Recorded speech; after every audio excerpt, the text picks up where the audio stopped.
મેં આજે સવારે એક પ્રશ્ન પૂછ્યો ઠાકોરજીને, હે પ્રભુ, તમે ઘડપણ કેમ બનાવ્યું? જો આપે ઈચ્છ્યું હોત તો માણસને યુવાન જ રાખી શકતા. આપ તો સર્વશક્તિમાન છો, પછી આ દુર્બળતાનું દાન કેમ આપ્યું? ઠાકોરજી હળવું મીઠું સ્મિત કરી બોલ્યા, સાંભળ ભગત, તું માને છે ને કે આ સૃષ્ટિ મોહમાય છે? મારા રચેલા રમણીય જગતમાં જે મોહ છે એ તૂટે નહીં તો આત્મા મુક્ત થાય નહીં.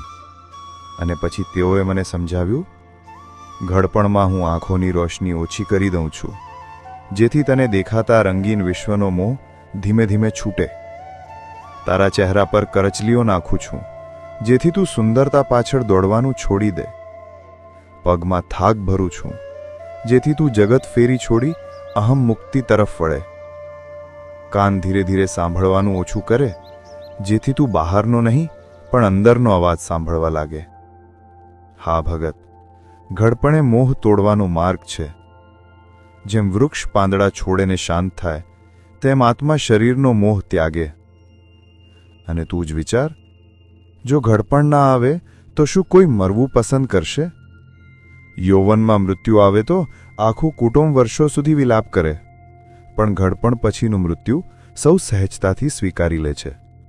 ઘણીવાર તો 12 દિવસ પછી બધું પાછું એકસર થઈ જાય છે.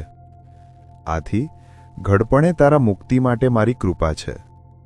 હું ભાવ વિહ્વલ થઈને બોલી પડ્યો, હે પ્રભુ, હવે તો આપની લીલા મારી સમજમાં આવી ગઈ. પણ એક પ્રશ્ન હજી રહ્યો. જ્યારે તમે મોહ તોડવા ઘડપણ બનાવ્યું, તો પછી આ મમતામય પરિવાર કેમ બનાવ્યો? આ વખતે ઠાકોરજી મૌન થઈ ગયા, કારણ કે કેટલીક લીલાઓ શબ્દોથી સમજાતી નથી. એ તો માત્ર આત્મ અનુભવથી જ સમજાય છે. ઠાકોરજી સાથેનો અમારો સંવાદ માત્ર નથી, પણ આપણા સર્વેના જીવનની સચ્ચાઈ છે. સૌનું મંગળ થાવ. સર્વેને જય શ્રી કૃષ્ણ.